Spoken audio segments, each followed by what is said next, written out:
Ya. Oke. So setelah satu kali lagi peran kelas pembelajaran Alkitab dewasa adalah memenuhi kebutuhan pembelajaran Alkitab yang berkelanjutan untuk semua kelompok usia dalam jemaat. Oke. Terus Ya. apakah tiga tujuan khusus kelas Alkitab yaitu PA?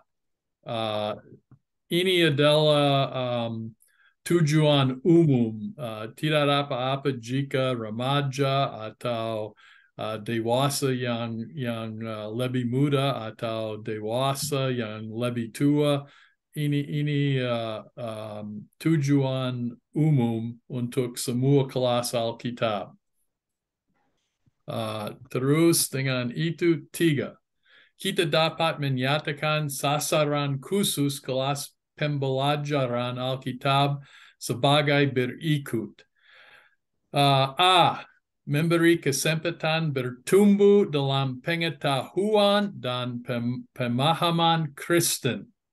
Khotbah juga menolong bertumbuh, tetapi penekanan khususnya adalah memberikan inspirasi.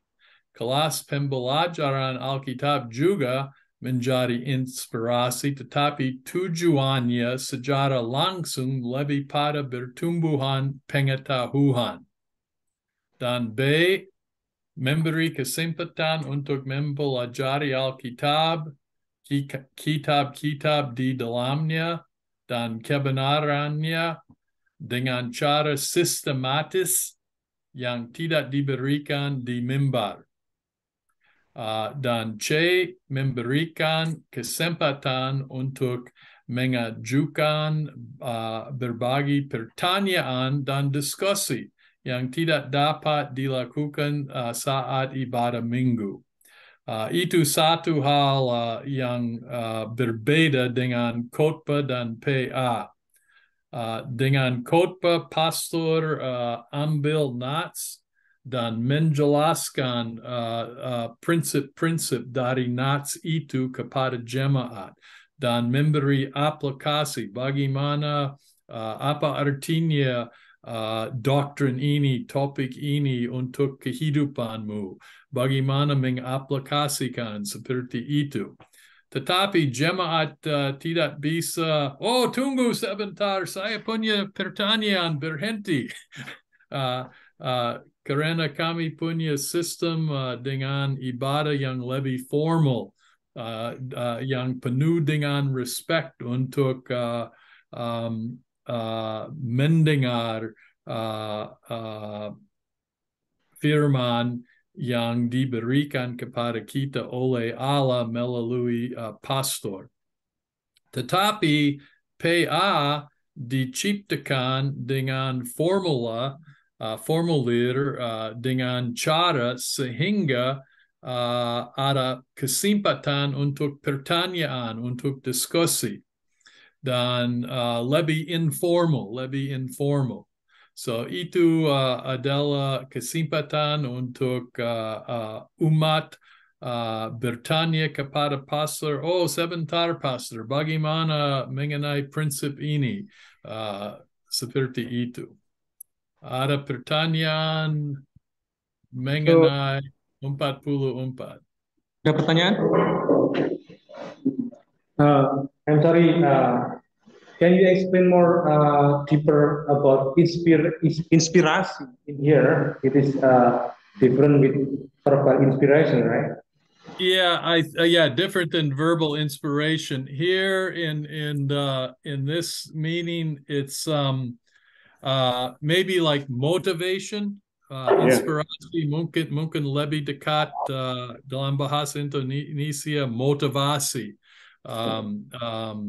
It speaks to your emotions and it motivates you, it inspires you. Ya, jadi khotbah itu di sini ditulis tadi memberikan inspirasi. Saya tanyakan ini kan beda dengan inspirasi verbal ya. Ya, ini berbeda. Maksudnya inspirasi di sini adalah memberikan motivasi dengan perasaan kita. Ketika kita berkhotbah, kita semacam memberikan inspirasi atau motivasi, dorongan dengan melibatkan perasaan kita. Dari Alkitab ya, tentunya.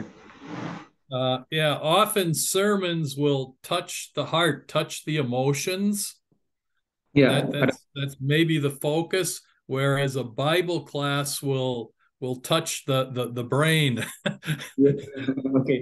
Kalau khotbah itu menyentuh perasaan tentunya. Sedangkan pendalaman Alkitab, pembelajaran Alkitab itu akan menyentuh pengetahuan. Itu bedanya ya. But we don't limit the Holy Spirit. We have to be careful that we do not say the Holy Spirit cannot inspire through Bible class, or he cannot give knowledge through a sermon. It's more or less what is the primary focus. Ya, tapi ini bukan berarti bahwa kita mengabaikan Roh Kudus di dalam inspirasi tadi, di dalam PA tadi ya. Tetap bahwa Roh Kudus itu membimbing kita melalui PA ya kan untuk membuat kita memahami ya. Bukan berarti kita mengabaikan peran Roh Kudus di situ. Hanya fokusnya yang berbeda. Ya, terus.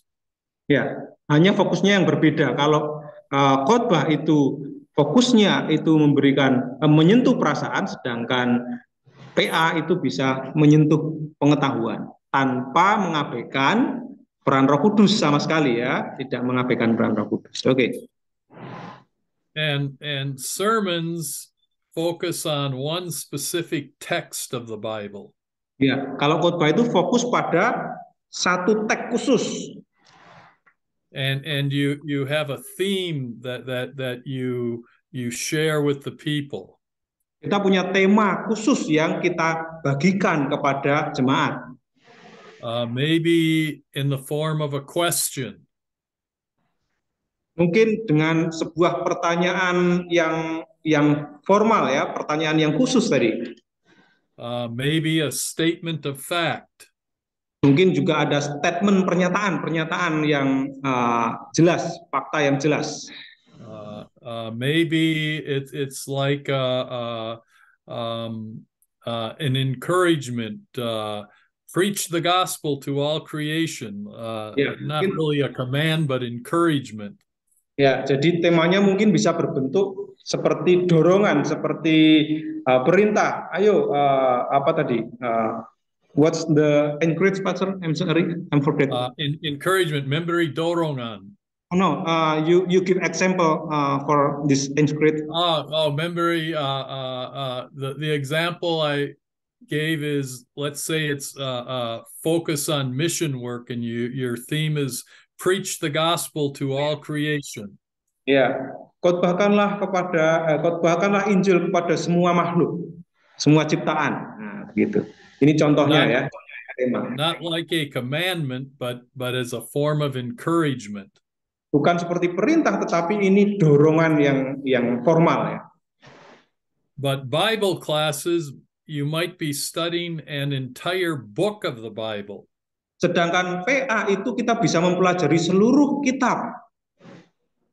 Or you might be studying several parts of the Bible and what they say about one topic or doctrine.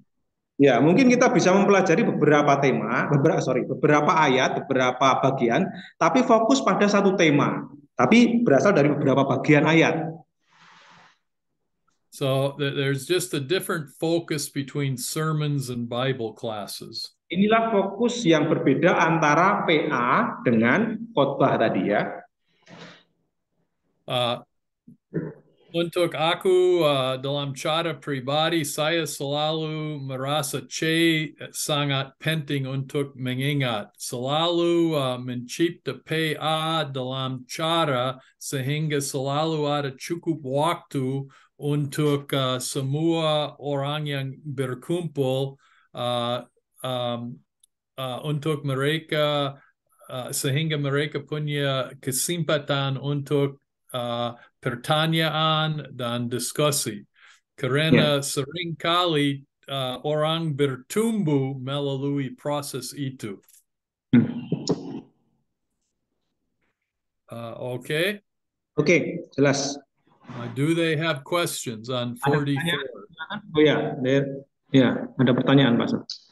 Oke, terus. Silakan. Kalau ketika kita menggunakan PA dengan kelompok dewasa dan ketika kita menjelaskan bahwa kita akan mempelajari Alkitab dengan menambah wawasan atau pengetahuan kita. Nah, bagaimana dengan orang yang pemahamannya terbatas dan dia memahaminya bahwa kalau kita menjelaskan Alkitab, kita harus menjelaskannya secara sejelas-jelasnya dulu. Tapi kalau kita untuk doktrin kita mengakui bahwa Alkitab itu dijelaskan secara jelas-jelas, tapi ada bagian-bagian tertentu yang harus memahaminya dengan iman. Bagaimana kita jelaskan di orang yang memahami terbatas? Yeah, sometimes we find some part of the theme in Bible class, and sometimes we find the part of faith article that it is difficult to understand. So, how we should explain this? It is need explanation until we understand with our mind, or just receive this as an article iman or faith article. Some kadang-kadang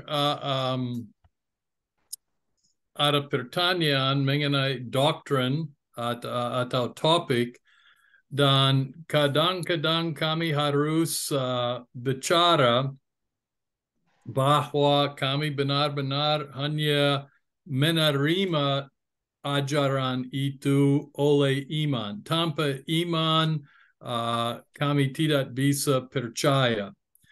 Karena ada kadang-kadang ada hal-hal dalam Alkitab yang tidak cocok dengan logika manusia. Menurut logika manusia, mereka mencipta jawaban yang jauh berbeda. Ketika Anda pergi ke Ibrani, sebagai contoh, pergi ke Ibrani, saya pikir 11, saya cek, tunggu sebentar.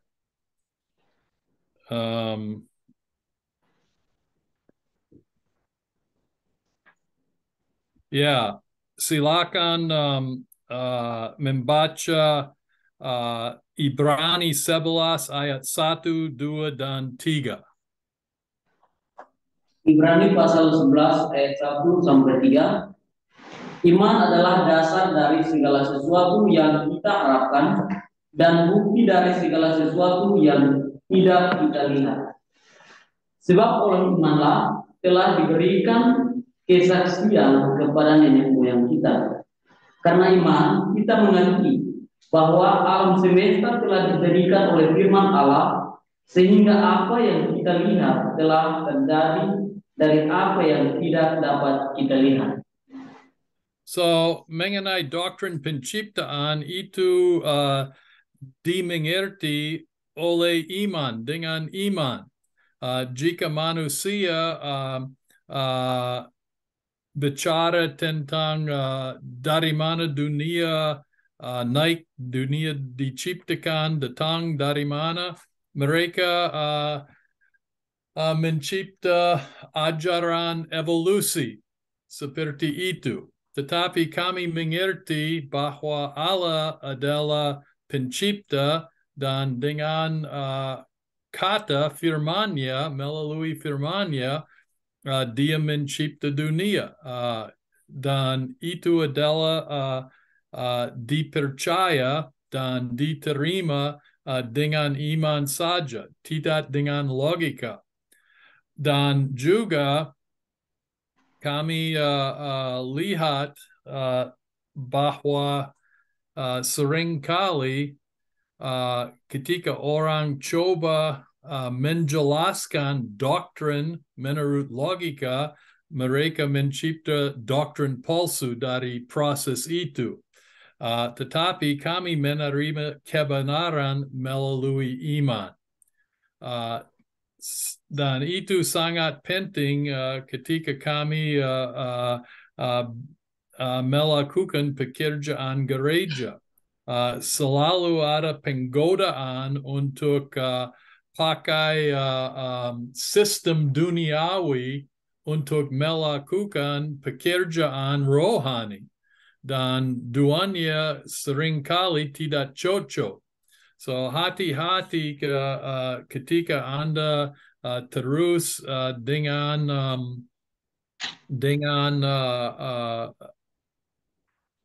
melakukan pekerjaan rohani sebagai pastor, bahwa Anda tidak mengadopsi sistem yang lebih duniawi untuk menjelaskan hal-hal rohani. Ada ajaran lain seperti doktrin pilihan, bahwa dari kekekalan from eternity, kekekalan Allah milik orang untuk keselamatan. Well, Calvin pakai logika dan dia berkata, Allah memilih orang ini untuk keselamatan. Menurut logika, dia harus memilih orang lain untuk pergi ke neraka. Well, jika kami menerima doktrin itu, kami baru membuat Allah jahat. Dan ada banyak persoalan dengan konsep itu karena Alkitab berkata Allah adalah kasih. Jika dia kasih, bagaimana dia bisa menjadi Allah jahat yang mengirim orang ke neraka karena dia memilih mereka untuk neraka. Sehingga doktrin pilihan tidak cocok dengan logika manusia. Dan menurut doktrin seperti itu, pastor harus bicara jelas dan benar bahwa menurut pikiran manusia, logika manusia, kita tidak bisa mengerti doktrin itu. Itu diterima melalui iman. Dan iman doktrin itu berkata, jika orang pergi ke surga, karena Allah memilih dia. Jika dia pergi ke neraka, karena orang itu menolak Allah. So, tanggung jawab untuk pergi ke neraka adalah tanggung jawab manusia. Tetapi hormat atau kemuliaan untuk pergi ke surga harus diberikan kepada Allah saja, bukan manusia. Itu tidak cocok dengan logika, tetapi itu ajaran Alkitab. Seperti doktrin seperti itu hanya mengajar doktrin seperti Alkitab menjelaskan. Tidak tambah filsafat duniawi atau logika kepada doktrin itu untuk coba menolong lebih logika dan tidak ambil dari doktrin itu sehingga cocok dengan otak manusia. Hanya bicara hal-hal yang diberikan kepada kita dalam firman dan itu saja. Dan saya selalu berkata kepada mahasiswa lain yang lalu ketika saya masih di kampus, kadang-kadang pastor harus memberi jawaban seperti ini. Alkitab berkata, saya percaya, itu saja. Tidak coba memberi penjelasan yang cocok dengan logika manusia jika doktrin itu tidak cocok dengan logika manusia. Hanya mengajar dan menjelaskan, diterima oleh iman. Tetapi mengenai doktrin lain seperti sepuluh perintah, kami bisa belajar lebih dalam, itu diterima oleh iman, tetapi kami bisa pakai logika untuk menjelaskan artinya. Atau mengenai perintah keempat, menghormati orang tua. Well, bagaimana kami melakukan itu? Well, pergi ke katekismus kecil, Martin Luther bertanya, apa artinya? Dan dia memberi dengan logika penjelasan doktrin itu yang cocok dengan ayat-ayat Alkitab.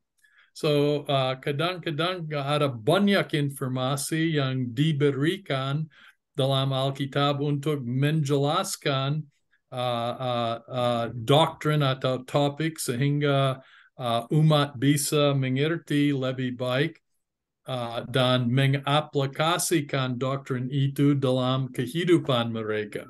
Tetapi ada doktrin seperti pilihan untuk keselamatan yang itu jauh berbeda.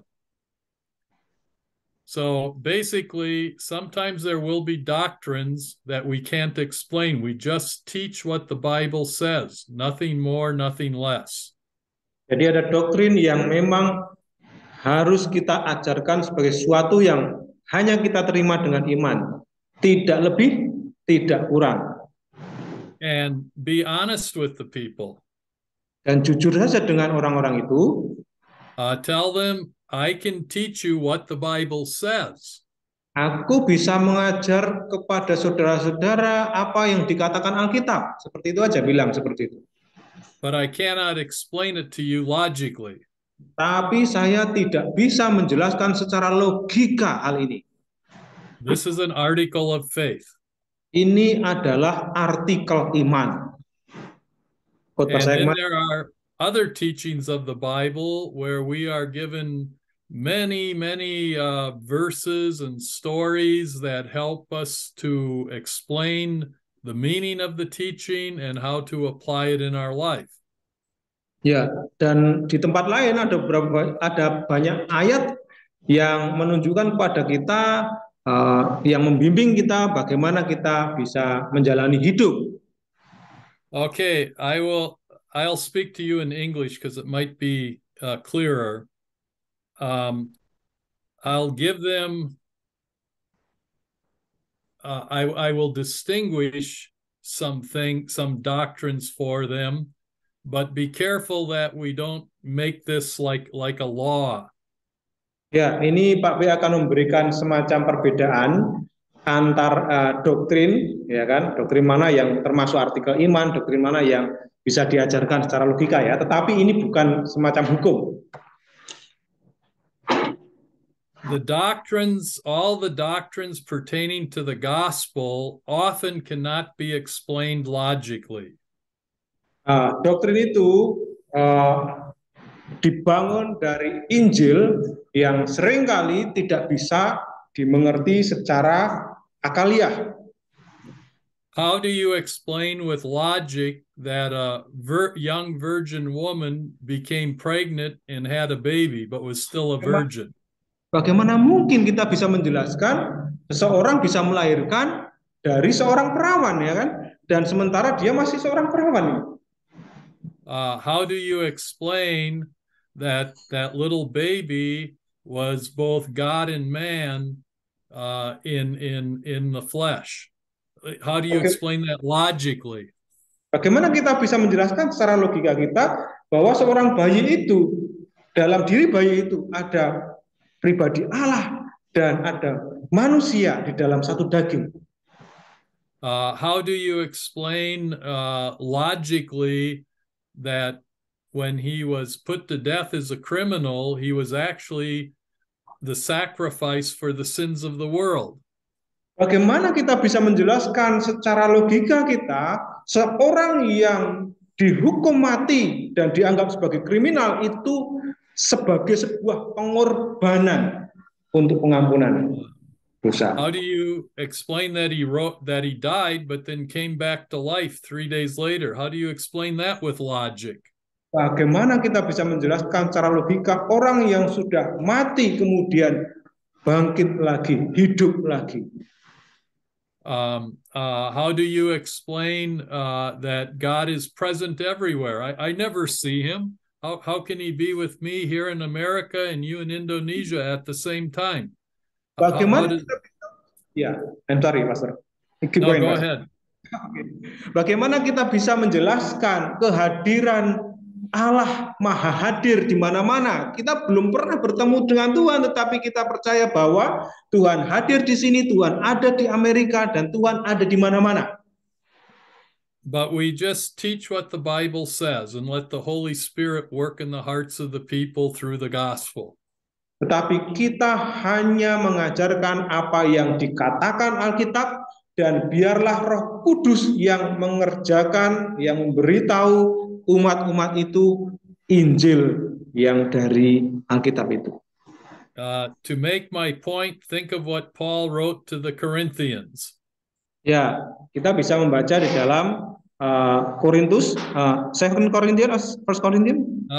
I have to look it up. I don't remember. But where he writes about that the message of the cross is foolishness. Ya, kita bisa membaca dalam surat Korintus pertama ya. Di situ ada orang yang menganggap bahwa berita salib adalah sebuah kebodohan bagi mereka yang akan dibinasakan. Kan? The Jewish people wanted signs and miracles, signs and wonders to prove the teaching was true. Jadi orang Yahudi itu suka minta bukti, ya kan? Minta bukti tanda-tanda, baik itu mujizat, untuk membuktikan bahwa hal itu adalah benar. The non-Jews were trying to explain this to me logically. They wanted knowledge, wisdom. Sedangkan orang non-Yahudi itu lebih suka untuk jelaskan, untuk minta penjelasan secara nalar, secara logika. Jelaskan supaya saya tahu hal itu secara logika. They say these things you are teaching are foolishness. They don't fit with knowledge and wisdom. Mereka semua berkata, Anda itu mengajarkan suatu kebodohan. Saya nggak bisa mengerti itu. Did Paul argue with them? Apakah Paulus berargumen dengan mereka mengenai? Tidak. He simply said, this is the foolishness that God uses to save people. Paulus hanya berkata, ya inilah kebodohan yang dijadikan Allah sebagai alat untuk menyelamatkan kita. It's the foolishness of the cross. That's the message of salvation the Holy Spirit uses. So just teach what the Bible says. Ya, kebodohan di dalam salib itu yang memberi keselamatan. Itulah yang dikatakan oleh Alkitab. But many things that we read about Christian living, about the doctrine of sanctification, how God wants his people to live, there's a lot of logical explanations. Ya, tetapi di dalam bagian-bagian mengenai pengudusan, bagaimana kita harus menjalani hidup, hal-hal itu bisa kita pahami secara logika. Wives, show respect to your husbands, and husbands, love your wives. Contohnya, perintah untuk nasihat untuk para istri mengasihi suami-suami dan istri menghormati suami dan suami mengasihi para istri atau istri-istrinya. That's pretty practical advice. Ini adalah nasihat yang sangat praktis sekali. Secular counselor could give that kind of advice. Ya, bahkan secular counselor atau konselor sekuler itu bisa mengerti nasihat ini. But we give that advice with the motivation of the gospel. This is what God, your Savior, wants you to do. Ya, tetapi bedanya kita memberi nasihat itu dengan dorongan dari Injil. What the Bible says about children and parents, very practical. Bagaimana nasihat Alkitab mengenai orang tua dengan anak, itu ada hal praktis. what the Bible says about slaves and masters or workers and their bosses. Very reasonable, very logical, easy to understand. Bagaimana hubungan antara budak dengan majikan, pekerja dengan atasannya, itu semua hal-hal yang logis yang bisa dipahami. But the motivation to implement that advice comes from the gospel. Tetapi bedanya adalah bahwa motivasi untuk melakukan semua itu berasal dari Injil. So this is the difference of some ethic, secular ethic with biblical ethic, right? Yes, yes, different motivation. Ya, jadi mungkin sama-sama melakukan hal yang sama, tetapi motivasinya beda. Kita dimotivasi oleh Injil untuk melakukan itu semua. And another distinction with the secular, this is something that comes within you that you have to do. From our perspective, we are able to do these things because God creates in us the desire to do them out of love for Him. Yeah. So the motivation is from outside of us, not from within us. Ya, jadi sekali lagi motivasi kita berasal dari Alkitab di mana Allah menginginkan kita untuk melakukan semua ini. Bukan motivasi yang berasal dari luar. Mungkin karena orang lain melakukan ini, pemerintah menginginkan ini, bukan. Tetapi Allah menghendaki kita di dalam Alkitab untuk melakukan ini. Jadi motivasi yang membedakan. So if I'm teaching baptism, the Lord's Supper, the virgin birth, the resurrection of Christ from the dead, our resurrection from the dead, I'm going to remind the people, here is what God tells us in His Word. Sometimes it's hard to understand logically, but this is the truth He gives us. We accept it by faith.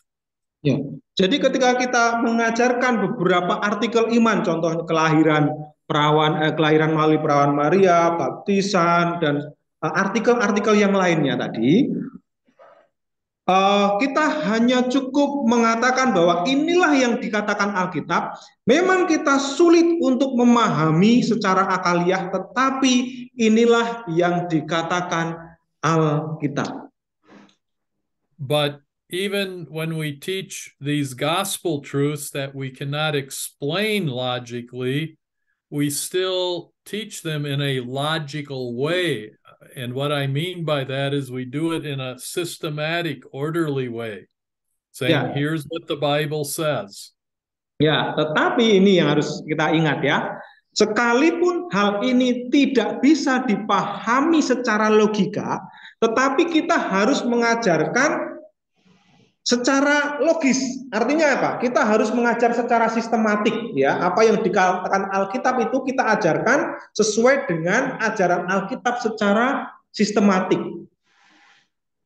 So as pastors we cannot cause anyone to grow in their faith. Kita tidak bisa memberikan apa-apa, kontribusi apa, sumbangan apa-apa untuk membuat iman itu bertumbuh. That's the work of the Holy Spirit. Karena ini hanyalah pekerjaan Roh Kudus saja.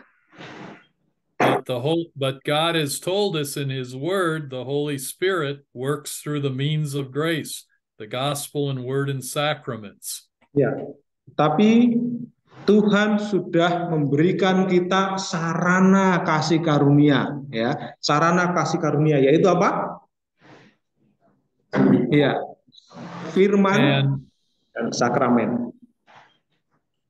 And a pastor literally is a shepherd. Dan pastor itu secara literal adalah gembala. And one thing a shepherd does is lead the sheep so that they have food and water to eat and drink. Jadi tugas pastor yang dilakukan pastor adalah untuk selalu memberikan makanan dan minuman kepada domba-dombanya. For our people to grow spiritually, they need spiritual food. Supaya orang bertumbuh secara rohani, maka kita harus memberikan makanan secara rohani. And when it comes to the gospel and the word, we teach all the gospel lessons. We lead them into the gospel, take them through the Bible so they can consume the gospel, so they can feed on the gospel.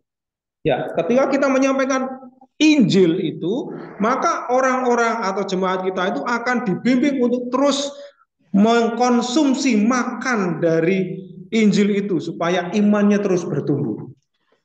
And the Holy Spirit takes that food and energizes them spiritually, causes them to grow and motivates them.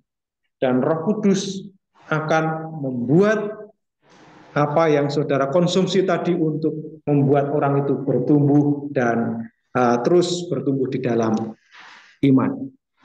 Our job, our responsibility is to make sure they are getting that spiritual food regularly. Tugas tanggung jawab kita adalah untuk terus-menerus memberikan makanan rohani secara teratur, secara terus-menerus.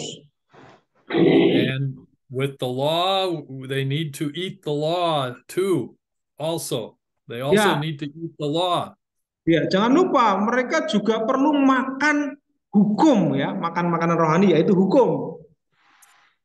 And the primary purpose of the law is as a mirror to remind us of our sins so that we understand our need for a savior.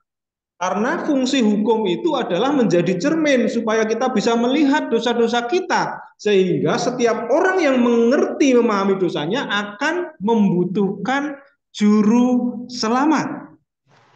But a second purpose of the law is as a guide for Christian living, for the Christian. Dan kita ingat bahwa tujuan hukum yang kedua, fungsi hukum yang kedua adalah sebagai pembimbing yang akan membimbing orang kepada iman di dalam Kristus. So we need a balanced diet of law and gospel. Nah, kita harus membuat itu seimbang, ya, antara hukum dan Injil itu harus seimbang. And as they motivated by the gospel, they feed on the law and grow in their Christian living. Dengan dimotivasi oleh Injil, mereka akan terus juga makan hukum tadi, mereka akan bertumbuh di dalam kehidupan mereka. The law guides them as the gospel motivates them, and they grow spiritually. Hukum akan membimbing, sedangkan Injil akan memotivasi kehidupan mereka untuk bertumbuh. And grow in their Christian living. Di dalam pertumbuhan Kristen, pertumbuhan hidup Kristen. Now, one word of warning. Tapi ada satu warning ini. Yeah, warning, peringatan, perhatian. Ya, ada satu peringatan. Many times when I have listened in the past to many sermons by pastors in our church in GLI, almost regularly their whole focus is on Christian living. Ya, beberapa waktu yang lalu ketika Pak B melihat kebanyakan khotbah para pastor di GLI itu fokus pada kehidupan Kristen. And people do need to hear that. People do. Yeah, the people, the members need to hear the law to guide them in Christian living. This is a message they need to hear. Ya, jemaat perlu mendengar hukum untuk membimbing mereka di dalam kehidupan mereka.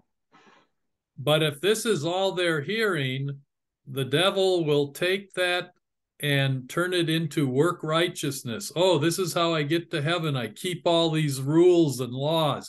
This is how I go to heaven now. Ya, tetapi kalau kita terus-menerus mengkhotbahkan hukum seperti ini tanpa diimbangi dengan Injil tadi, maka iblis akan mengambil atau mengalihkan perhatian jemaat itu dan membuat mereka merasa bahwa kebenaran itu hanya diperoleh karena perbuatan mereka, karena hukum-hukum yang mereka lakukan.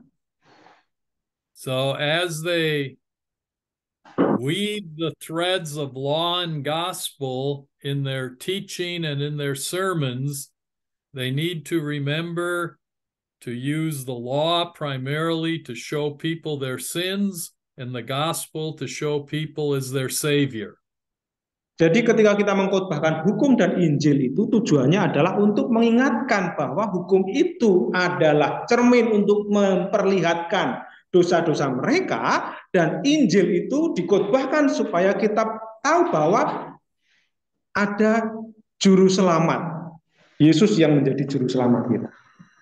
That in Christ they have forgiveness of sins and eternal life. Nah, di dalam Kristus itulah kita akan mendapatkan pengampunan dosa supaya kita mendapatkan penghidupan kekal.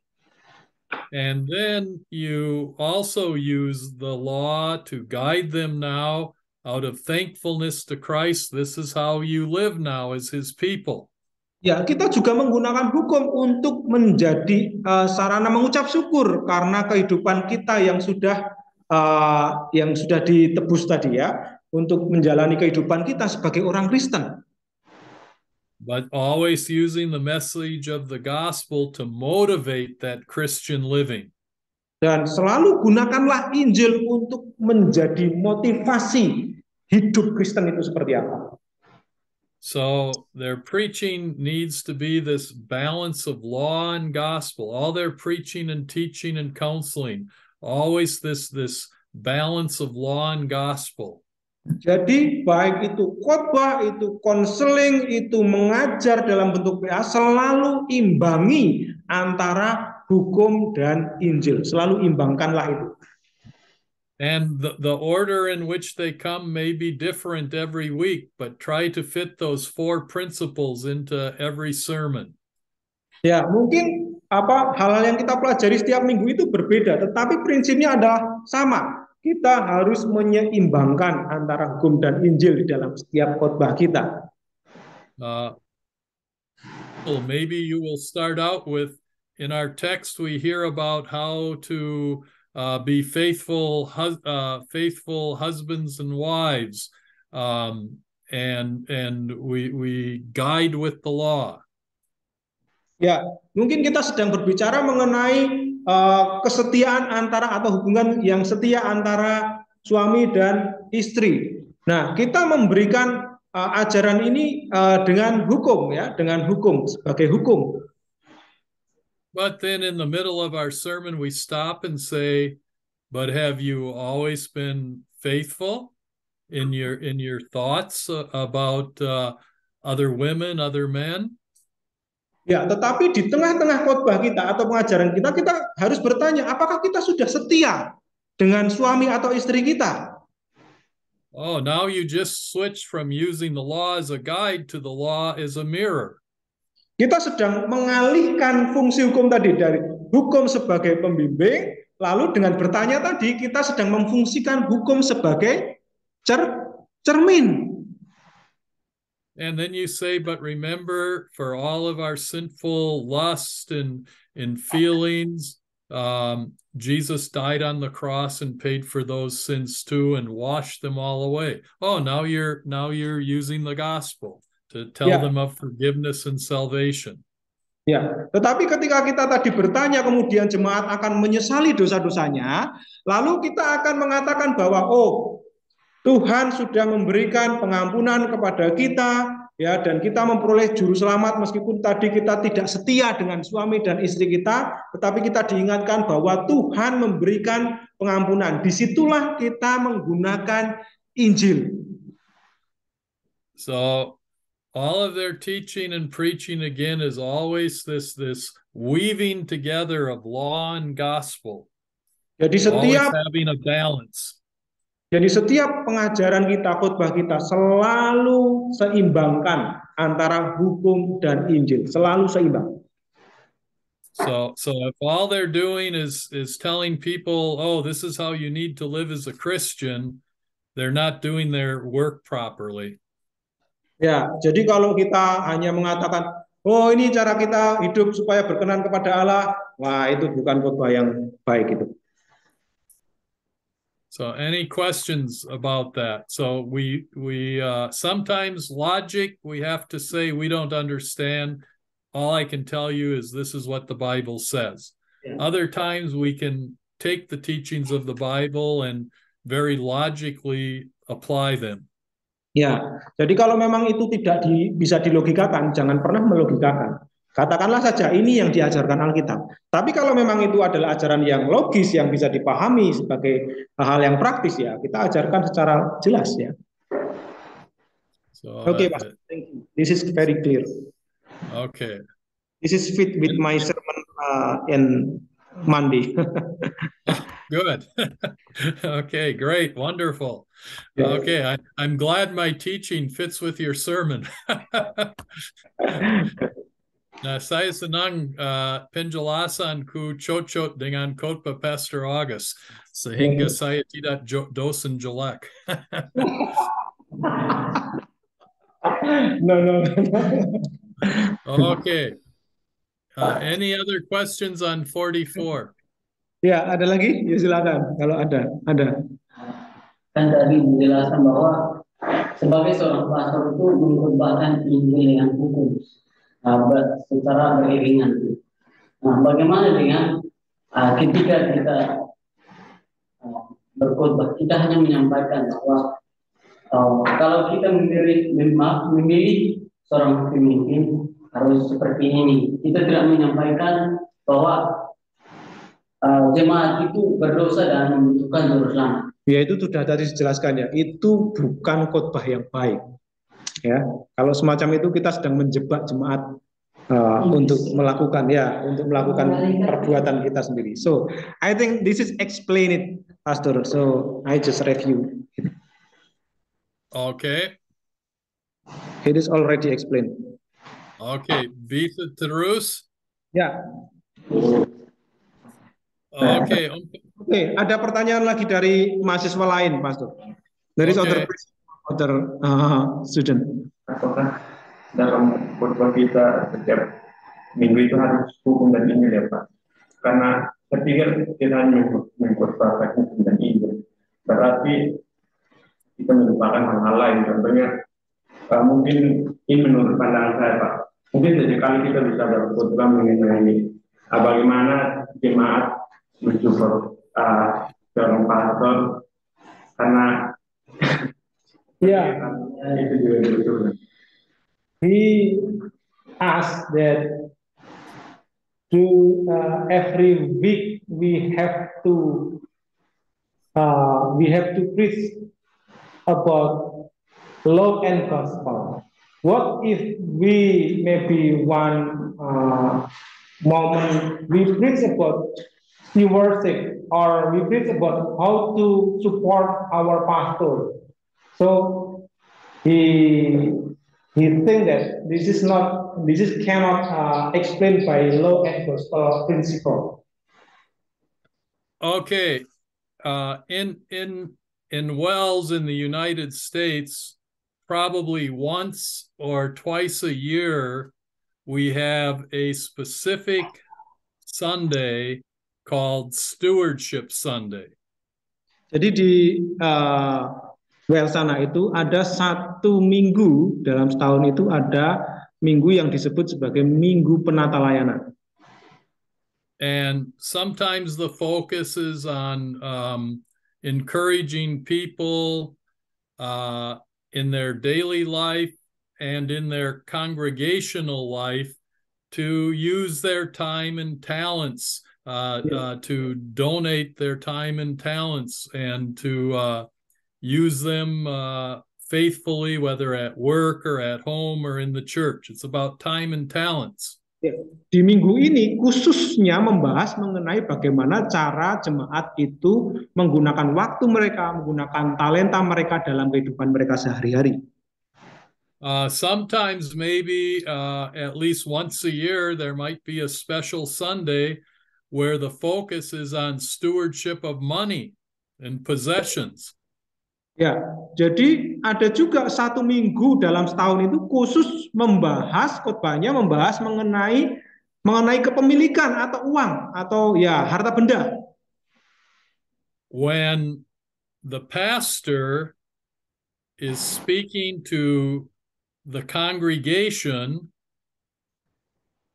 the pastor always assumes, because we can't look into the heart, he always assumes I am speaking to God's people.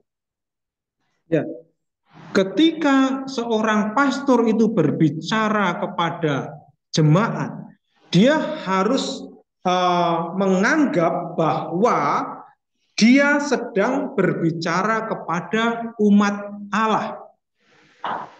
And as he speaks to God's people, Jesus says, teach them to obey everything I have commanded you.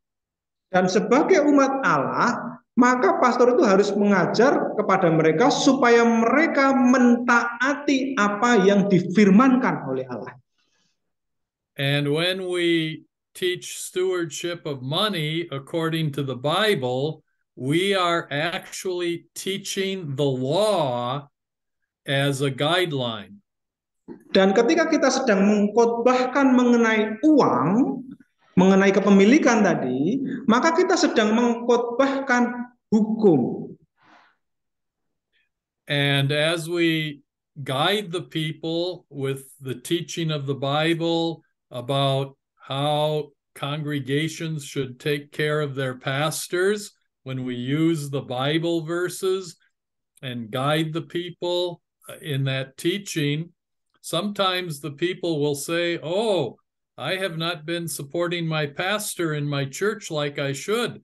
We're preaching the law as a guideline. The Holy Spirit is using it as a mirror.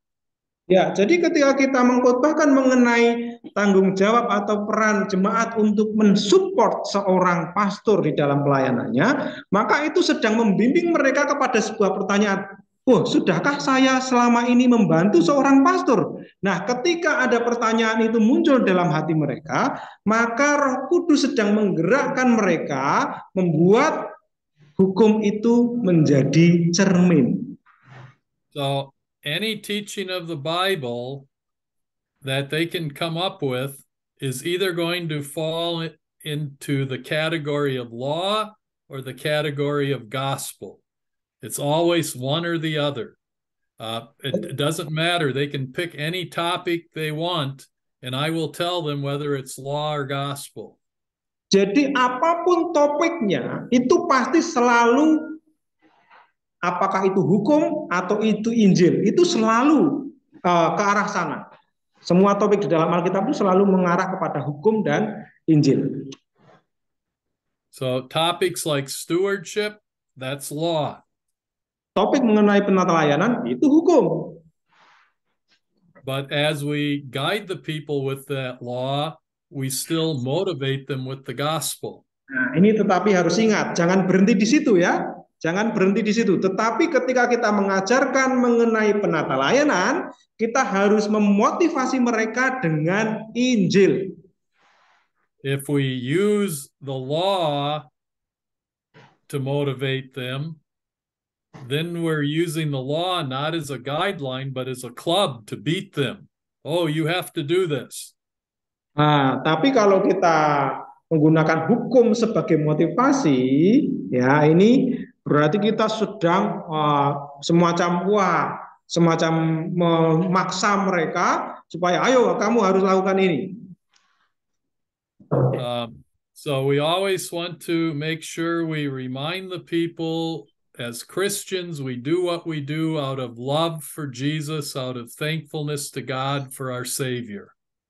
Ketika kita melakukan semuanya itu, memberikan dorongan kepada orang atau jemaat kita, kita harus memotivasi mereka dari kesadaran bahwa kita itu semua melakukan semua ini untuk mengucap syukur atas pengampunan yang sudah diberikan Allah. Ya, jadi itu motivasi untuk mengerjakan hukum tadi. Any more questions? Ya, ada pertanyaan lagi? Cukup ya? Oh, ada lagi? Ada lagi? Oh, ada, Pastor. Okay. Ya, iya, silakan. Jadi misalnya sudah tahu, kan biasa kan ada tekanan kayak beberapa gitu Pak. Kan pasti berbeda. Ada yang mencerita apa gitu. Kalau kita bagaimana kalau kita bikin untuk kamu jalan juga Pak, bikin di bangunan lama, KKR lagi, tapi udah banyak orang tapi korban kita yang mungkin contoh. Iya. Pertanyaannya apa maksudnya? Pokoknya sama semua minta penjelasan Pak. Bagaimana kita ini? Ya kita bikin KKR tapi ya konservatif saja. KKR konservatif. Yeah. I'll try to make a question. You know about some type not type. What is KKR is kebaktian kebangkitan rohani. It's kind of charismatic sermon, charismatic worship. So can we make the kind of this worship, but we give them preaching with law and gospel in this sermon, but with formula with like what is Pentecostal worship. I'm not sure what is. Yeah. The danger in modern day Pentecostal charismatic worship is the focus on emotion. Ya, ini bahayanya model karismatik zaman sekarang ini. Itu fokusnya pada emosional, perasaan. And God did create us with emotions. Tuhan memang menciptakan perasaan. Sometimes when I hear some of the teachings of the Bible, it makes me want to cry. Other times it makes me want to laugh and smile. So God does touch our emotions with His Word. Ya, kadang dengan perasaan itu, ketika kita membaca Alkitab, kita kadang nangis, kita kadang juga tersenyum, ya, bisa tertawa, terhibur. Ya, Tuhan memberikan semacam perasaan untuk menyentuh hati kita. But my understanding of the charismatic Pentecostal worship, unless you are being very emotional, well, then something's wrong with you. Ya, tetapi menurut pengalaman yang Pak diketahui adalah ketika kita menjumpai ibadah karismatik Pentakosta semacam itu yang menekankan perasaan itu, kadang-kadang ada sesuatu yang keliru, yang salah. It's a sort of a false emotionalism. Ya, yang keliru adalah perasaan yang salah tadi, perasaan yang lantur tadi.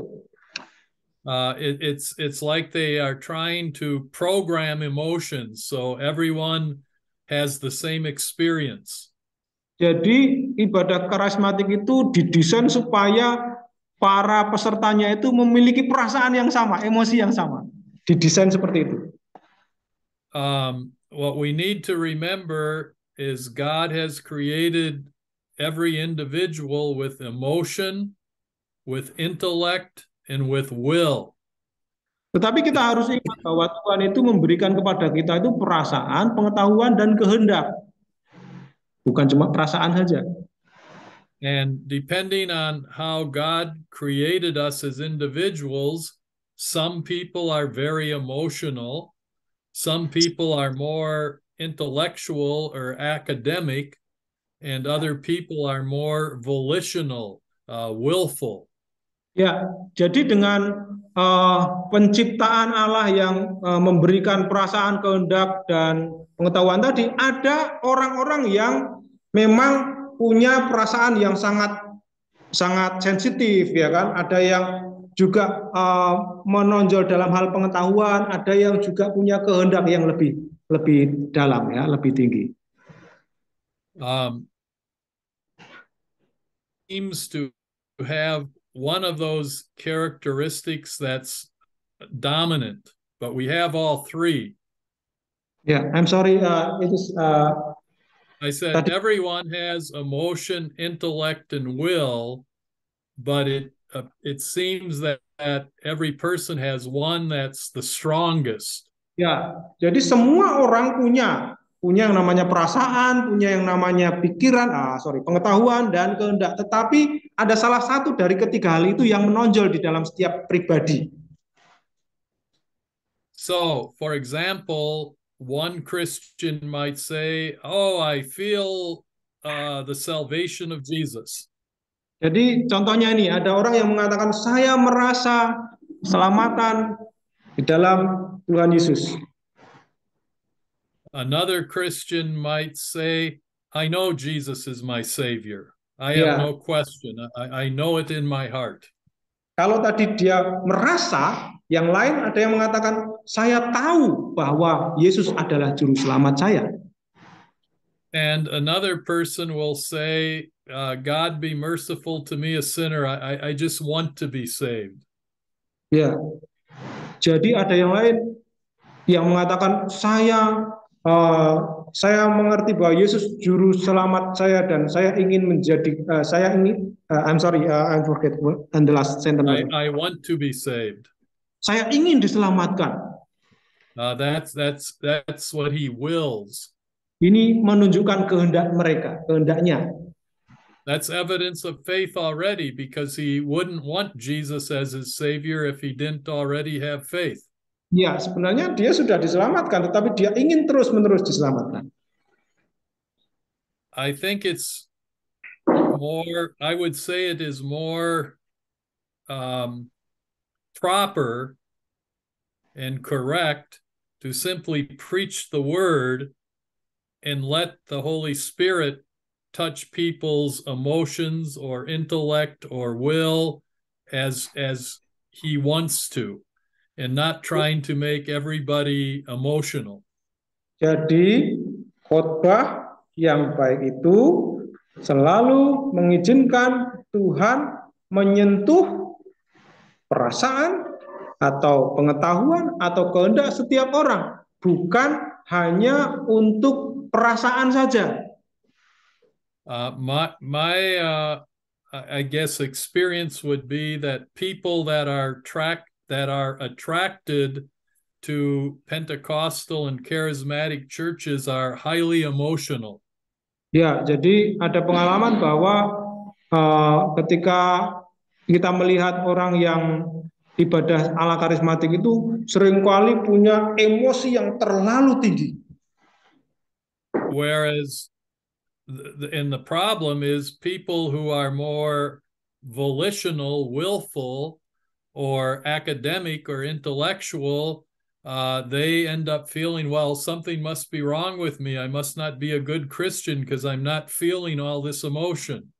Masalahnya kalau orang itu cenderung punya intelektual tadi, punya menonjol dalam hal pengetahuan dan kehendak tadi, lalu melihat orang yang punya spiritual, punya perasaan yang terlalu tinggi tadi, dia akan merasa minder, dia akan merasa wah saya ini berarti nggak terlalu rohani ini. So the style of worship used by the Pentecostals and charismatics actually is harming the people who are more academic and willful. Jadi gaya ibadah Pantekosta dan karismatik itu seringkali dia akan membuat orang yang tadi nggak main perasaan, yang mainnya main intelektual, main pengetahuan dan akal lihat itu tadi merasa minder tadi. But we also need to remember that God has given us Christian freedom as far as style of music, style of liturgy. None of these things are in the Bible. It just says, make music to God. It doesn't say how.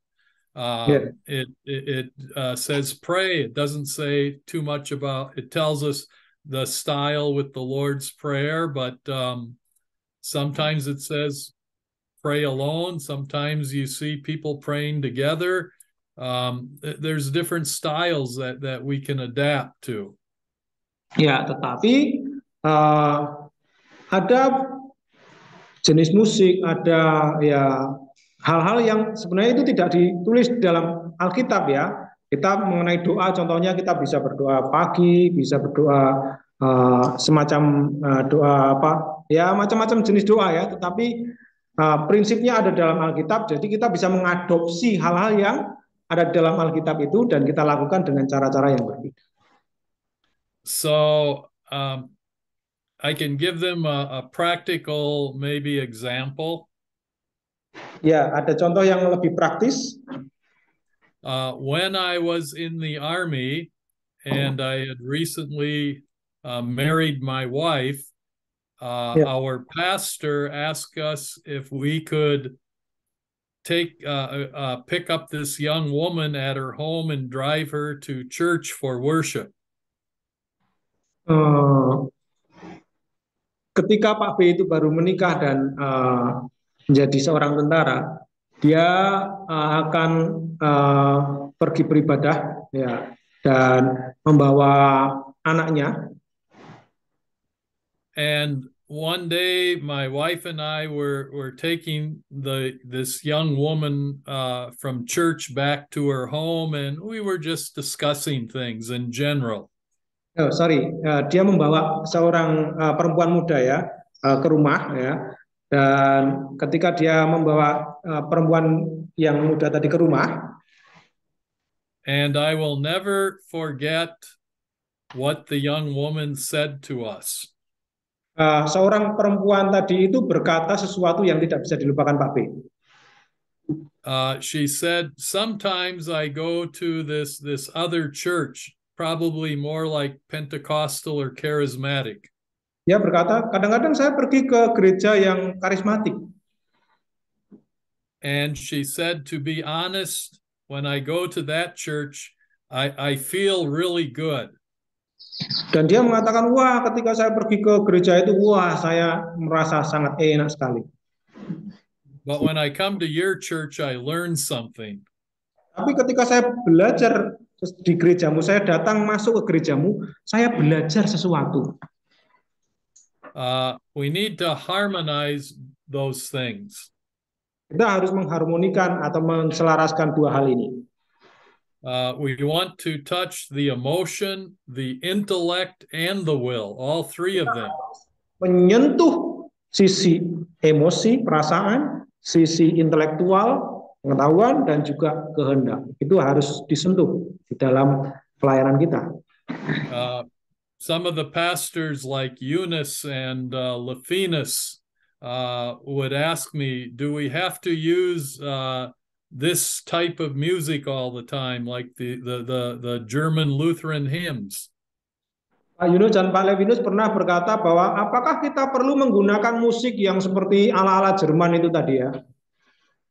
And I said to them, if you are just talking about the style of music, use whatever music is going to help the people praise God and worship Him. Ya, kalau berbicara masalah musik, ya gunakan musik apa saja. Yang penting musik itu bisa menolong jemaat untuk memuji Tuhan. The Bible does not say, oh, you have to use a keyboard, you have to use a guitar, oh, you just have to sing. It just says sing and make music to God. The style can be many styles. Ya, Alkitab tidak mengatakan gunakan keyboard, gunakan gitar ya. Alkitab hanya berkata pujilah Tuhan ya kan, kita bisa menggunakan berbagai macam jenis musik. But I think it might have been Pastor Lefinus who said, but your old German hymns are so full of doctrine. Tetapi Pak Levinus bilang, wah, tapi himne Lutheran itu penuh dengan doktrin. And so many of the other Protestant hymns are pretty much praise the Lord, Alleluia, praise the Lord, Alleluia. Kadang-kadang di lagu-lagu yang lain itu hanya berisi puji Tuhan, haleluya, puji Tuhan, haleluya, itu aja. Isinya nggak ada doktrinnya yang dalam. And it's not; those aren't bad hymns, but they're not very deep theologically. Ya. Ini bukan berarti salah ya, ini bukan berarti menjelek-jelekkan mereka, tetapi nggak dalam, doktrinnya nggak dalam. So I often said, what is that musical instrument they use in NTT? It looks almost like a ship with sails, and they play the strings. Sasando, sasando. Yeah, I often thought, why don't you take the words from the good Lutheran hymns, but set it to music that's more normal for NTT? Ya, kita bisa menggunakan itu untuk sesuatu yang bisa dilakukan di NTT ya, menggunakan nyanyi-nyanyi pujian pakai pakai alat musik itu tadi sasando. I have gone to restaurants in NTT where they are playing this instrument, and they are playing many variety of styles of songs, and they're playing it on this instrument. Why don't Yeah. you use it to play hymns? Ya, ketika Pak B ada di salah satu restoran di NTT, dia mendengar orang main sasando. Wah, itu bagus sekali, instrumennya itu variasinya bagus sekali. Nah, kenapa kita nggak menggunakan alat itu untuk mengiringi ibadah kita? I think it would be beautiful to hear "A Mighty Fortress Is Our God" from Martin Luther played on that instrument. Ya, ini bagus sekali ya. Ini kita membayangkan wah kita menggunakan lagu-lagu menggunakan sasando dan wah kita lihat wah Martin Luther senang. And if they have the gift and the talent that God has given them, write their own hymns and create their own music. Nah, kalau kita bisa mengarang lagu sendiri, ya buat aja lagu sendiri. Those hymns we use didn't get there by themselves. Somebody had to write them. So don't be afraid to use your talent from God to write hymns and songs and music for worship. Jadi jangan takut ya, jangan takut untuk membuat himne sendiri ya. Siapa tahu itu apa doktrinalnya lebih dalam ya, digunakan untuk ibadah. Itu gunakan saja talenta itu. So yeah, I think there is a danger in some of the Pentecostal worship because it's so focused on emotion. Ya, jadi bahayanya gaya-gaya karismatik tadi karena karismatik itu seringkali penekanannya hanya pada perasaan saja. Dogmatically, it's adiaphora style of worship, but I think there is a danger there. Ya, memang secara dogmatik ya itu adiaphora ya, gaya beribadah itu, tetapi kalau hanya penekanannya di situ itu berbahaya. And the other thing to remember is 1 Corinthians 14:40, do everything in a fitting and orderly way. What is fitting and orderly for GLI? If they're going to be a GLI pastor, then do what's normal for GLI. Ya, dan kita harus ingat tentang 1 Korintus pasal 14 ya, bahwa segala sesuatu harus dilakukan dengan tertib dan teratur. Makanya GLI itu menggunakan semacam liturgi tadi supaya semuanya berjalan dengan tertib dan teratur. But I have heard pastors and docents and students of GLI praise God with beautiful music that sounds nothing like the music I grew up with in church in America with old Lutheran German hymns. But it's beautiful music and beautiful worship of God. So these are good discussions to have with each other as pastors and members, and tell them that much. Ya, jadi Pak B mendengar bahwa murid, mahasiswa dan orang-orang di GLI itu memuji Tuhan dengan menggunakan musik yang berbeda dan itu sangat bagus sekali dan ini bisa menjadi salah satu cara atau hal yang bisa didiskusikan. di antara pastor.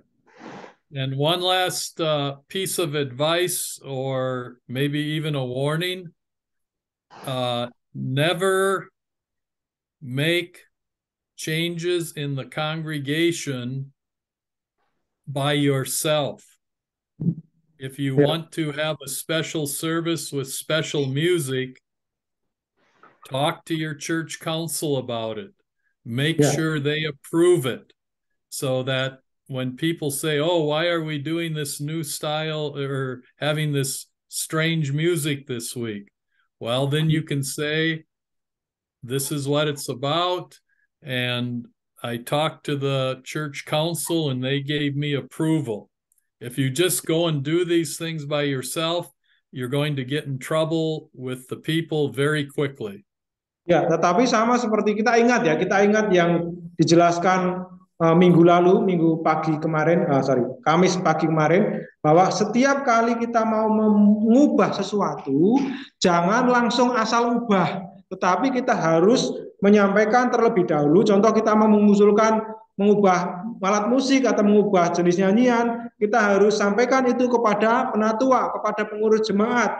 Nah, kalau kita sudah mendapatkan persetujuan dari penatua, barulah kita membuat sebuah perubahan. Jangan membuat perubahan sendiri. Kalau saudara melakukan itu, saudara akan mendapatkan masalah. Remember, they are the servant, not the boss. Ingat bahwa saudara itu adalah bukan bosnya, tetapi pelayan. So always work with and through your congregational leaders. Selalu bersama-sama dengan pemimpin jemaat ya. Kalau untuk melakukan sesuatu, memutuskan sesuatu, selalu bicara dengan pemimpin jemaat. And if they approve, let's say you can have a new liturgy or a new song, my final advice is, before you worship with the new song or the new liturgy, teach it to the people. Tell them, okay, next week we're going to have a new hymn. Let's practice it. So they know it's coming. Jadi kalau saudara sudah mendapatkan persetujuan dari pengurus jemaat untuk ganti lagu, lalu kasih lagu baru, maka tugas saudara atau nasihat terakhir Pak B tadi adalah ajari dulu mereka lagu baru itu. Kalau sudah mendapatkan persetujuan, bilang kepada jemaat, ayo kita latihan dulu untuk lagu yang baru yang akan kita nyanyikan minggu depan. And then the next week when they come to church, before you start your worship, say, oh, you maybe remember last week we practiced a new hymn. Before worship starts, let's practice it one more time. Nah, jadi kalau kita mau memulai ibadah di minggu berikutnya, kita ingatkan dulu, ingat nggak yang kita pelajari kemarin? Yuk kita sebelum ibadah latihan dulu lagunya. And then the people will be ready and prepared for it. Jadi orang itu siap untuk nyanyi. And it'll be more meaningful worship for them rather than them sitting there saying, what's going on? What's this all about? Ya, jadi kalau sudah latihan begini, maka jemaat itu akan, wah ini lagunya itu sangat bagus sekali, dalam sekali, saya mengerti. Bukan tiba-tiba nyanyi, kemudian mereka bertanya-tanya, ini lagi ngapain, ini nyanyi lagu apa? Lagi nebak-nebak begitu ya. And all of our worship, and this comes back to the question about charismatics and Pentecostals, all of our worship should be focused on, first and foremost, glorifying and praising God, as opposed to focusing on us and our feelings and so on. We should be focusing on God. How is this honoring and worshiping? How is this worship honoring and praising God? Ya, jadi kembali kepada masalah ibadah karismatik tadi, biarlah fokus ibadah kita itu bukan hanya perasaan saja seperti yang tadi dilakukan oleh karismatik tadi, tetapi biarlah fokus ibadah kita itu tertuju kepada penghormatan kepada Allah di dalam ibadah kita, bukan tertuju pada perasaan kita, tetapi kepada Allah, Allah yang sudah menyelamatkan kita. Itu fokus ibadah kita. Yeah. So in other words, is our worship theocentric or ethnocentric? Is it God focused or man focused? Jadi kita bisa mengatakan bahwa ibadah itu adalah teosentrik, ya, teosentrik, bukan tadi etnosentrik. Itu kalau etnosentrik itu fokus pada diri kita sendiri, perasaan kita. Tapi ibadah itu adalah teosentrik, fokus kepada Tuhan. Daripada anthropocentric. Anthropocentric, bukan etnosentrik, anthropocentric. Yeah, so we want our worship to be God focused, not so much man focused. Jadi fokus kita dalam ibadah adalah Tuhan, teosentrik, bukan manusia. And as we focus on God, listening to His Word, talking to Him in prayer, singing praises to Him, He pours out many blessings on us. We're focusing on Him, but He fills us up. Ya, kalau kita fokus kepada Allah, maka kita akan terus mendengar firman-Nya, kita juga akan berbicara kepada Dia melalui doa, dan kita akan menaikkan pujian kepada Allah. Kalau kita fokus kepada Tuhan, maka itu, tiga hal itu yang akan selalu kita naikkan. And not just emotionally, but also intellectually, so we grow in the grace and knowledge of Christ, and also volitionally, so that we continue to want Jesus as our Savior. Jadi kalau kita membuat ibadah yang fokus pada Tuhan tadi, kita tidak hanya berfokus pada perasaan, tetapi kita memberikan pengetahuan, kita akan mengerti betapa Tuhan itu sudah menjadi juru selamat kita, dan dalam ibadah kita akan terus mengingat itu. So I don't know if that makes sense to them or not, but that's how I would answer the question. Ya, jelas ya, Pak. Apakah bisa, Pak? Soalnya saya sedang berencana bikin KKR, tapi ya kalau ada bahaya seperti itu. pokoknya saya ke depan itu yang mengedepankan bukan perasaan, tapi dogma gereja. Iya. Tidak apa-apa kalau memang mau dibuat seperti itu. Ya mungkin bukan pakai KKR istilahnya ya. Bukan pakai KKR, ya ibadah saja. Karena kalau KKR itu kesannya nanti ala karismatik, dan itu akan menimbulkan kesan kita itu hanya fokus pada perasaan. Undang saja mereka ibadah, ya nggak usah pakai istilah KKR kan. Ya, oke.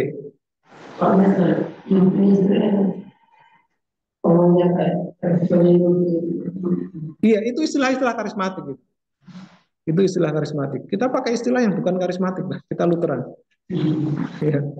He just say, so can we use the term of charismatic worship, for example, is revival youth, or some term of this kind of worship. But I said that this is their term, so don't trap in their term, but use our term, because we are Lutheran. We are Lutheran, so we can use other term, not use their term. Yeah, I would say I would talk about spiritual worship, focusing on the spiritual.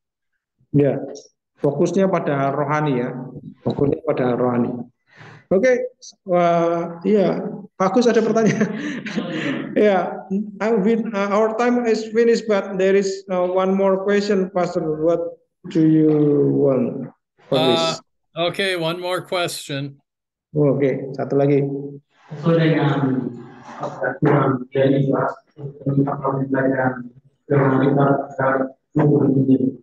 Tetapi menurut saya tidak banget itu metode ini juga terbagi. Itu malah ada kelemahan juga. Misalnya jemaat itu cepat bosan, dan hari Minggu itu malah memilih khotbah itu dibandingkan di gereja. Ya. Itu salah satu kelemahannya. Kemudian dengan jemaat, berbeda dengan pertanyaan bukan jemaat, jemaat lain.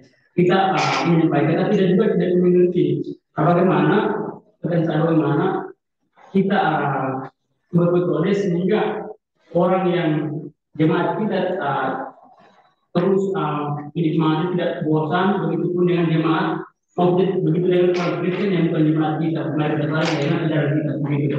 Yo, he said that how the good method we use, so the member not boring because he always preach about law and gospel. Because he said sometime when we always preach the law and gospel, member will be boring, and then he watch sermon from YouTube with other sermon, other topic from other pastor, other church. Yeah, and my experience has been many of the other churches, again, stress sanctified living, and they're giving people rules they can follow and laws to fulfill. And so the people need to listen because this is what they have to do. Yeah. And what we want to do is to get people from earth to heaven. So that's always our primary focus. But if we are not teaching them to live for God out of thankfulness for our forgiveness and salvation, then we need to make sure our preaching includes sanctified living. And sanctified living is using the law as a guideline. Ya, jadi kebanyakan khotbah-khotbah di luar itu hanya fokus pada kehidupan sehari-hari, bagaimana kita hidup menjalani kehidupan Kristen sehari-hari. Nah, fokus utama kita adalah untuk mengajarkan atau menuntun orang bagaimana mereka mendapatkan hidup kekal di surga. Tetapi ketika kita mengkhotbahkan itu, maka kita juga harus mengajarkan bagaimana mereka menjalani kehidupan kita sehari-hari, pengudusan itu dijelaskan juga di dalam khotbah kita, bukan hanya sekedar mengajarkan hal-hal yang membuat orang menuntun manusia mendapatkan keselamatan, tetapi juga kita harus menyertakan hal-hal yang mengajarkan mengenai pengudusan.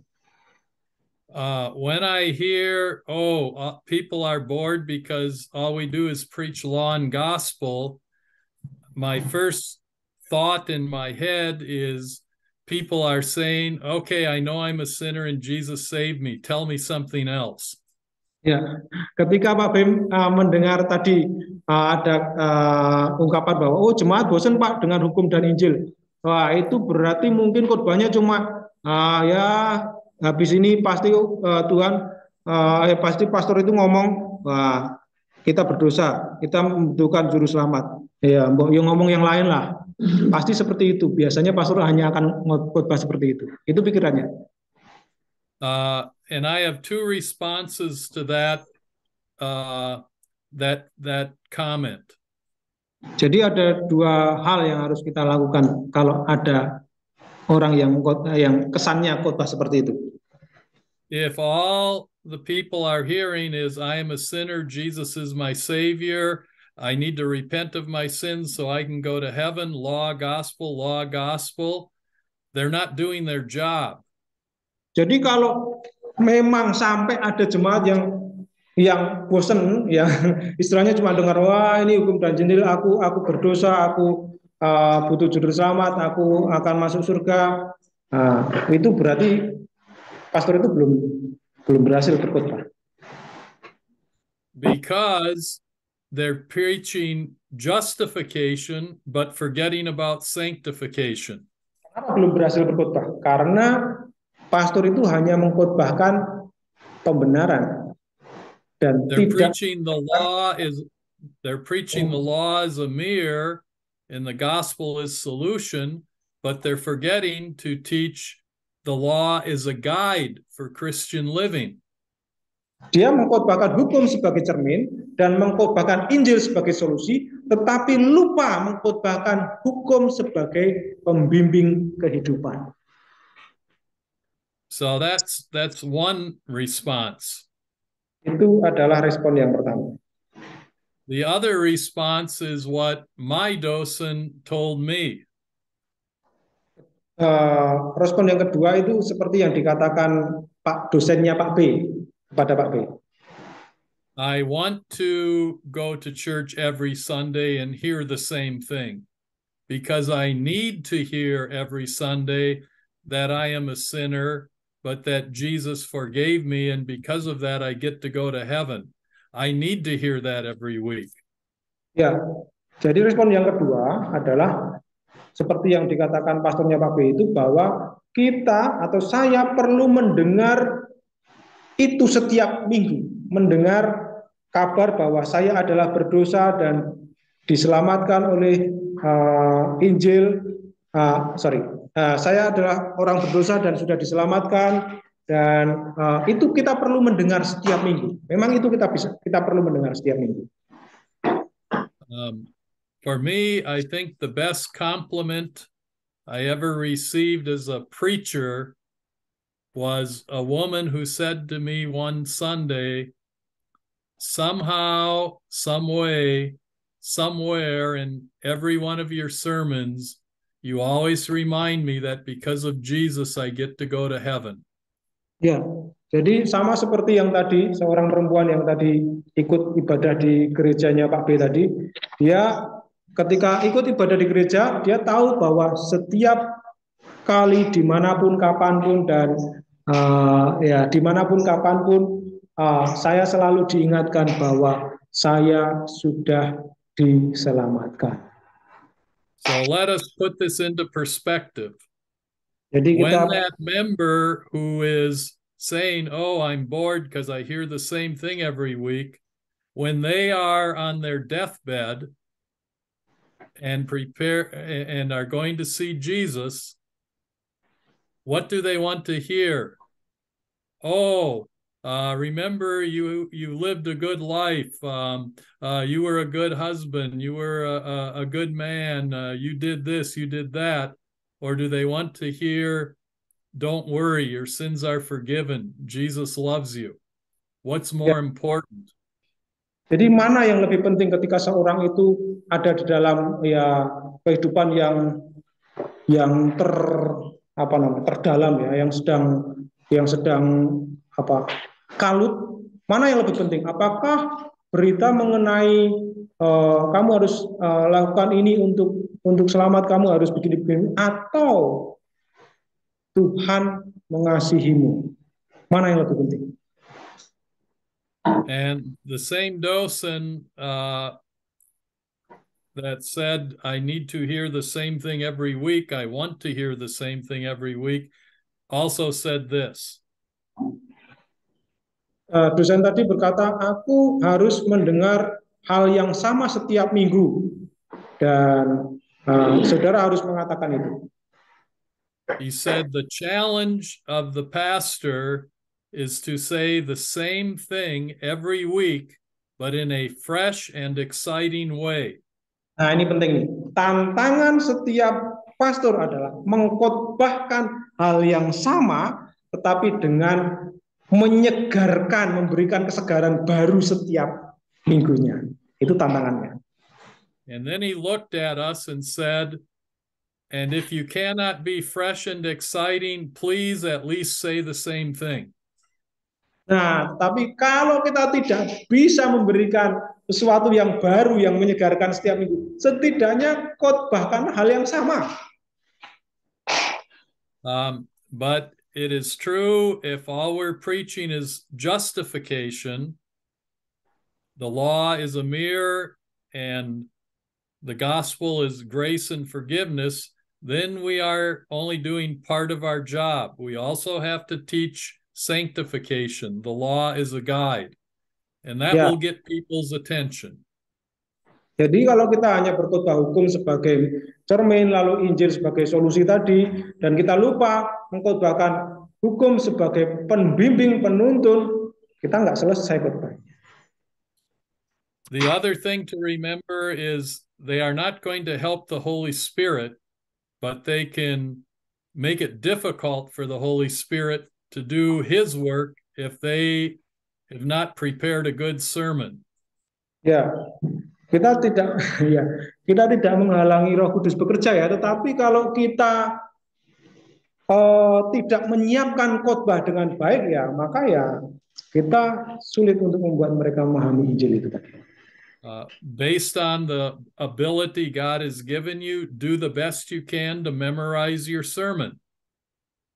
Ya, sebagaimana yang sudah Tuhan berikan kepada kita, lakukan apapun semampu kita, sekuat tenaga kita, ya, dan ingatlah khotbah kita. If you just have your head down reading a manuscript, it's probably not very exciting for the people. Tapi kalau kita cuma membacakan Alkitab lalu kita tidak memberikan persiapan penjelasan, ya mungkin itu tidak akan menyenangkan Alkitab. Tidak, itu akan, kalau kita membacakan Alkitab secara jelas, mungkin itu tidak akan membuat orang senang. But if you are looking at the people, making eye contact with them and speaking to them directly as you move your head from one person to the next and back throughout the sermon, that will make you a more effective preacher. Tapi kalau kita kontak mata, kita memindahkan perhatian kita dari satu orang ke orang yang lain ketika kita berkhotbah, kita tidak cuma tekuk membaca khotbah, ya kan? Nah, itu akan membuat perhatian mereka itu tertuju pada kita dan mereka pasti akan menikmati khotbah itu. For example, you are looking at me on the computer. I'm just like this head on the computer. But when you look at Pastor August, he's moving around, his hands and his arms are moving. I think he's probably more exciting to listen to than a head on the screen. Jadi kalau contohnya ini, kalau saudara cuma lihat Pak B di monitor, lalu Pak B juga lihat saudara di monitor, itu kayaknya kurang menyenangkan. Tapi kalau saudara melihat Pak Agus di depan, lalu pakai tangan, bergerak ke sana kemari, wah itu akan mungkin lebih fokus seperti itu. As he's speaking to you, I can see him moving his hands and making gestures. This is all good in preaching, to use your whole body. Ya, ini Pak B lihat saya itu gerak-gerakan tangan ya sambil pakai gerakan itu. Wah, ini adalah metode khotbah untuk menyampaikan firman Allah dengan bahasa tubuh kita. And vary your style of writing. Yeah. Sometime you might have an exclamation or a word of encouragement as a theme. Another time, a question. Another time, a statement, a declarative statement. Don't just have the same style every week. Vary your style of writing. Demikian juga dengan isi khotbah kita, apa yang kita tulis dalam khotbah itu. Ya, setiap minggu itu dibuat berbeda ya. Ada semacam kalimat pernyataan, ada pertanyaan, ada dorongan, seperti itu. Jangan setiap minggu itu sesuatu yang sama terus ya kan. Apa isinya itu sama terus, nggak ada pertanyaan, nggak ada dorongan, nggak ada tema, nggak jelas, muter-muter ke sana kemari. You're not called to be a comedian, but sometimes use a little humor. Ya, kita bukan komedian, tetapi kita boleh memberikan sedikit humor dalam khotbah kita. A very effective way to keep people interested is to use rhetorical questions. Ya, kita sangat penting untuk membuat menarik perhatian mereka itu dengan membuat kalimat pertanyaan retorik. Rather than saying Jesus says in our text blah blah blah blah, say, what did Jesus tell us here in our text? Let's look at it and see. Use questions. Daripada mengatakan begini, Yesus berkata begini-begini, lebih baik mengatakan apa yang dikatakan Yesus. Mari kita lihat di dalam teks dengan menggunakan kalimat pertanyaan seperti itu. After you write a sermon, if you should read it carefully and count how many questions you have in there. And Ya, if there jadi are not at least 4 or 5 or 6 questions, you better add them. Jadi kalau kita sudah membaca Alkitab, maka buatlah mungkin setidaknya 5 pertanyaan ya, 5 pertanyaan di dalam setiap khotbah kita itu ada paling tidak 5 pertanyaan, ya, 5 pertanyaan retorik tadi.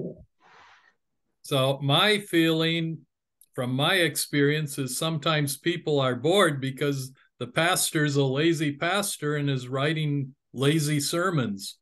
Ya, kadang-kala jemaat itu bosan karena pastornya malas menulis khotbah yang baik, ngomong sak gelemi, ya, bicara asal-asalan. And this comes when the pastor waits to the last minute to write his sermon.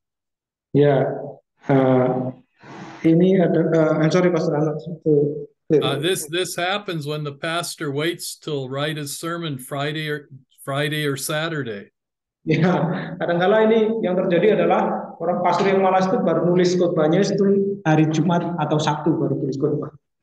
Pastors who do that consistently are probably saying the same thing in a boring way every week.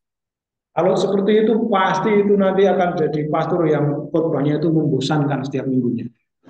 But if they are starting on Monday to analyze the text, to look at the Greek and Hebrew, to see what the words really say, and they each individual text is unique and has its own flavor, its own rasa.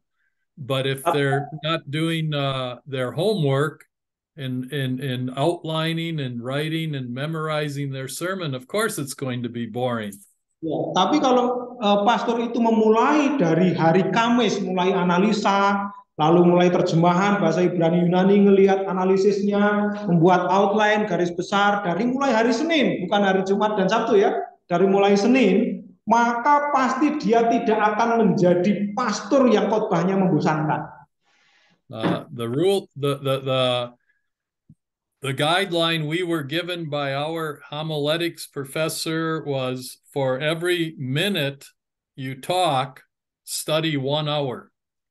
Jadi dari pastor profesornya atau dosennya Pak B bilang, katanya kalau saudara khotbah 1 menit, persiapannya adalah 1 jam. Setiap 1 menit khotbah kita itu berasal dari 1 jam persiapan. Jadi kalau 20 menit pasti 20 jam persiapannya. So if you look at the original Greek and Hebrew and make sure you have a good translation from your Bible, make sure it's accurate.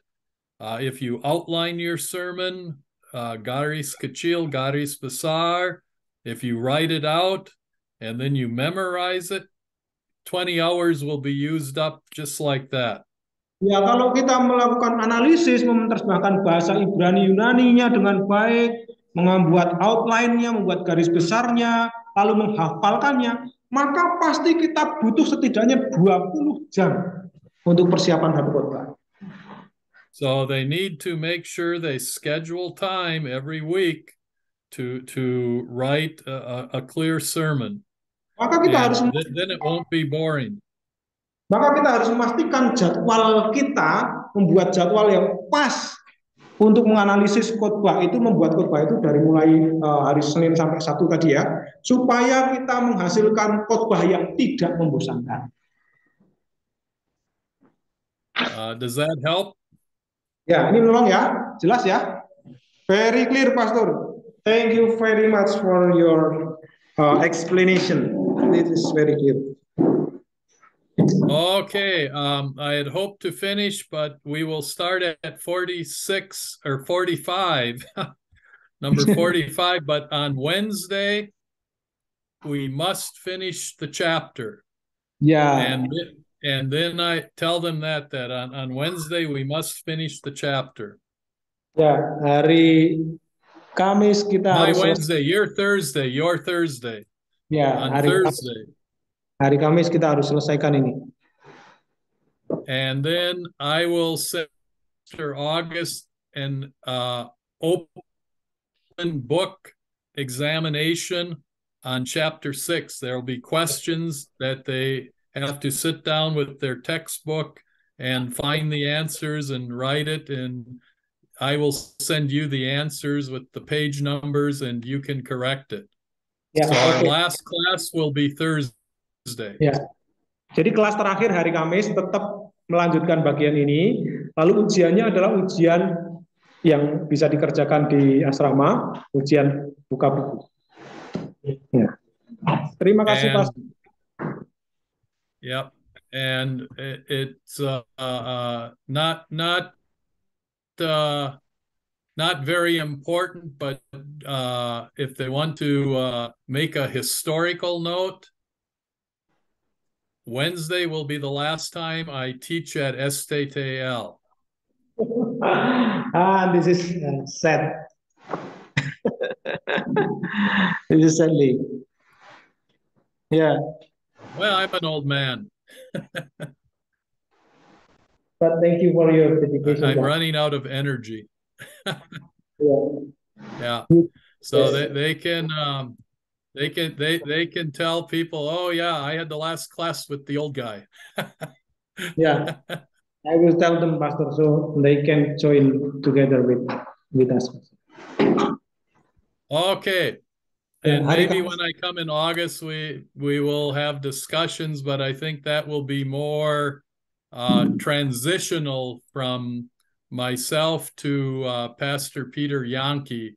It'll be more discussions for you to have with him. So I really don't think I'll be doing any teaching in August.